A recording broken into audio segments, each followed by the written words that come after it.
ಎಲ್ಲರಿಗೂ ನಮಸ್ಕಾರ. ಇವತ್ತು ನನ್ನ 6th ಡೇ ಚಾಲೆಂಜ್. ಬೆಳಗ್ಗೆ ಎದ್ದು ಫ್ರೆಶ್ ಅಪ್ ಆಗಿಬಿಟ್ಟು ಖಾಲಿ ಹೊಟ್ಟೆಯಲ್ಲಿ ನಾನು ಇವತ್ತು ಜೀರಿಗೆ ಕಷಾಯನ ತೊಗೊಂಡಿದ್ದೀನಿ.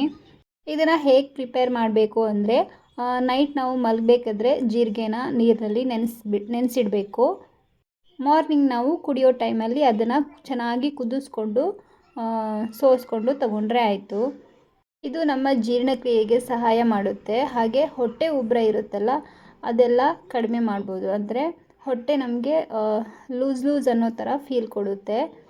ಇದರಿಂದ ದೇಹಕ್ಕೆ ಹೈಡ್ರೇಷನ್ ಕೂಡ ಸಿಗುತ್ತೆ. ನೆಕ್ಸ್ಟ್ ನಾನಿಲ್ಲಿ ಮಾರ್ನಿಂಗ್ ಬ್ರೇಕ್ಫಾಸ್ಟಿಗೆ ಅವಲಕ್ಕಿ ಚಿತ್ರಾನ್ನ ಹಾಗೆ ಪೈನಾಪಲ್ ಸ್ಲೈಸಸ್ನ ತೊಗೊಂಡಿದ್ದೀನಿ. ಗೊಜ್ಜು ಅವಲಕ್ಕಿನ ನಾವು ನೆನೆಸ್ಬಿಟ್ಟು ಪ್ರಿಪೇರ್ ಮಾಡೋದ್ರಿಂದ ಇದು ಈಸಿಯಾಗಿ ಜೀರ್ಣ ಆಗೋ ಫುಡ್ ಅಂತ ಹೇಳ್ಬೋದು. ಪೈನಾಪಲ್ ಬಂದುಬಿಟ್ಟು ಜ್ಯೂಸಿ ಆಗಿರುತ್ತೆ. ಸೊ ಹಾಗಾಗಿ ಇದರಲ್ಲಿ ಜಾಸ್ತಿ ನೀರಿನ ಅಂಶ ಇರೋದ್ರಿಂದ ಹೊಟ್ಟೆ ತುಂಬಿರೋ ಥರ ಫೀಲ್ ಕೊಡುತ್ತೆ. ಜೊತೆಗೆ ವಿಟಮಿನ್ ಸಿ ಕೂಡ ಇದರಲ್ಲಿ ಇರುತ್ತೆ. ಹಾಗೆ ಬೆಳಗ್ಗೆ 11 ಗಂಟೆ ಅಷ್ಟರಲ್ಲಿ ನಾನು ನೈಟೇ ನೆನೆ ಹಾಕಿದ್ದೆ ಬಾದಾಮಿನ ಸಿಪ್ಪೆ ತೆಗೆದುಬಿಟ್ಟು ತೊಗೊಂಡಿದ್ದೀನಿ. ಇಲ್ಲಿ 7 ಪೀಸಸ್ ಇದೆ.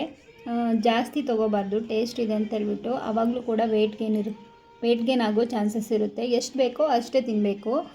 ಇಲ್ಲಿ ಮಧ್ಯಾಹ್ನ ಊಟಕ್ಕೆ ನಾನು 1 ಕಪ್ ಆಗುವಷ್ಟು ರೈಸು, ಸೌತೆಕಾಯಿ, ಕ್ಯಾರೆಟ್ ಹಾಗೆ ಸೊಪ್ಪು ಸಾಂಬಾರನ್ನ ತೊಗೊಂಡಿದ್ದೀನಿ.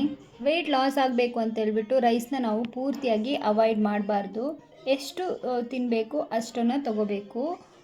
ಸೊ ಹಾಗಾಗಿ ನಾನು ಇಲ್ಲಿ ಒಂದು ಸ್ಮಾಲ್ ಕಪ್ಪಲ್ಲಿ 1 ಕಪ್ ಆಗುವಷ್ಟು ರೈಸ್ ತೊಗೊಂಡಿದ್ದೀನಿ. ಯಾಕಂದರೆ ಇದರಲ್ಲಿ ಕಾರ್ಬೋಹೈಡ್ರೇಟ್ ಇರುತ್ತೆ. ಕಾರ್ಬೋಹೈಡ್ರೇಟ್ ಕೂಡ ನಮ್ಮ ದೇಹಕ್ಕೆ ಇಂಪಾರ್ಟೆಂಟ್ ಆಗುತ್ತೆ. ಸೌತೆಕಾಯಿ, ಕ್ಯಾರೆಟ್ನಲ್ಲಿ ಫೈಬರ್ ಜಾಸ್ತಿ ಆಗಿರುತ್ತೆ. ಹಾಗೆ ನೀರಿನ ಅಂಶನೂ ಕೂಡ ಇರುತ್ತೆ. ಇದರಿಂದ ನಮಗೆ ಹೊಟ್ಟೆ ಫುಲ್ ಅನ್ನೋ ಥರ ಫೀಲ್ ಕೊಡುತ್ತೆ. ಸೊಪ್ಪಿನಲ್ಲಿ ಕಬ್ಬಿಣಾಂಶ ಮತ್ತು ಪೋಷಕಾಂಶ ಸಿಗುತ್ತೆ. ಹಾಗೆ ಸಾಂಬಾರಿನಲ್ಲಿರುವ ಬೇಳೆಯಿಂದ ಸ್ವಲ್ಪ ಪ್ರೋಟೀನ್ ಕೂಡ ನಮಗೆ ಸಿಗುತ್ತೆ.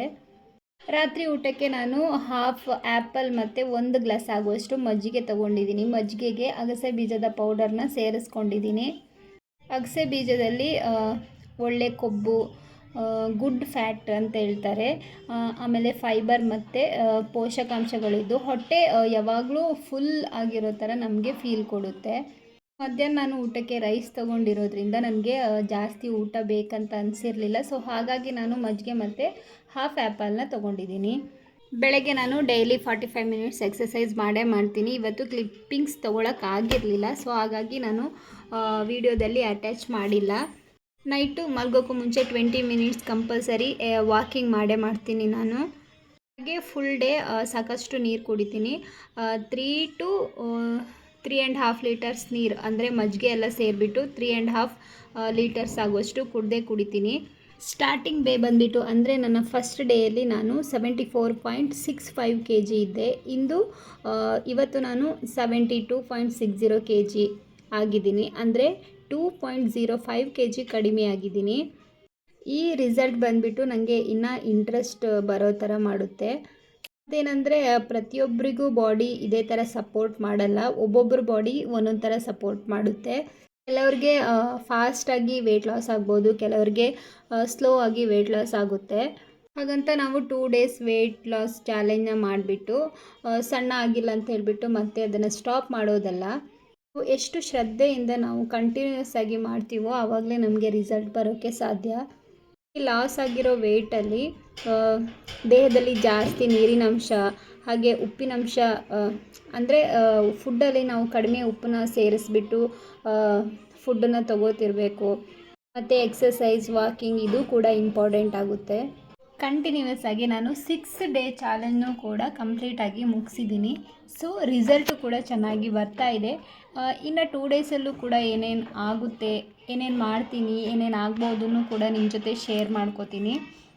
ಇನ್ನು 2 ಡೇಸ್ ಅಷ್ಟೇ ಪೆಂಡಿಂಗ್ ಇರೋದು. 74.65 kgಯಿಂದ 72.60 kgಗೆ ಬಂದಿರೋದು. ನಾನಂತೂ ಫುಲ್ ಹ್ಯಾಪಿ. ಇನ್ನು 2 ಡೇಸ್ ಅಷ್ಟೇ ಅಲ್ಲ, ಕಂಟಿನ್ಯೂ ಆಗಿ ನಾನು ಈ ಚಾಲೆಂಜ್ನ ನಾನು ಮಾಡೋಕ್ಕೆ ಟ್ರೈ ಮಾಡ್ತೀನಿ. ಹೀಗೆ ಡಿಸಿಪ್ಲಿನ್ ಮೇಂಟೈನ್ ಮಾಡೋದಲ್ಲದೆ ಹೆಲ್ದಿ ಫುಡ್ ಜೊತೆಗೆ ಎಕ್ಸಸೈಸ್, ವಾಕಿಂಗ್ ಜೊತೆಗೆ ಇದನ್ನು ಕಂಟಿನ್ಯೂ ಮಾಡೋಕ್ಕೆ ಟ್ರೈ ಮಾಡ್ತೀನಿ. ನನ್ನ ಗೋಲ್ ಬಂದುಬಿಟ್ಟು ನಾನು 63 kg ಆಗಬೇಕು ಅಂತ ಆಸೆ. 63 ಬರೋ ತನಕನೂ ನಾನು ಬಿಡಲ್ಲ.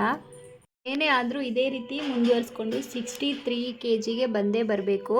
ಹಾಗೆ ಈ ವಿಡಿಯೋ ನೋಡ್ತಿರುವವರಲ್ಲಿ ಯಾರಿಗಾದರೂ ಈ ವಿಡಿಯೋ ಯೂಸ್ಫುಲ್ ಆಗಿದ್ದರೆ, ಯೂಸ್ಫುಲ್ ಆಗ್ತಾ ಇದ್ದರೆ ಈ ವಿಡಿಯೋಗೊಂದು ಲೈಕ್ ಮಾಡಿ. ಹಾಗೆ ಯಾರ್ಯಾರು ವೆಯ್ಟ್ ಲಾಸ್ ಚಾಲೆಂಜ್ ಮಾಡಬೇಕು ಅಂತ ಇರ್ತಾರೆ ಅವ್ರಿಗೆ ಈ ವಿಡಿಯೋ ಹೆಲ್ಪ್ ಆಗ್ಬೋದು. ಅವ್ರಿಗೂ ಕೂಡ ಈ ವಿಡಿಯೋನ ಶೇರ್ ಮಾಡಿ ಅಂತ ಕೇಳ್ಕೊತೀನಿ. ನಮ್ಮ ಚಾನಲ್ನ ಸಬ್ಸ್ಕ್ರೈಬ್ ಮಾಡ್ಕೊಳ್ಳಿ ಅಂತಲೂ ಹೇಳ್ತೀನಿ.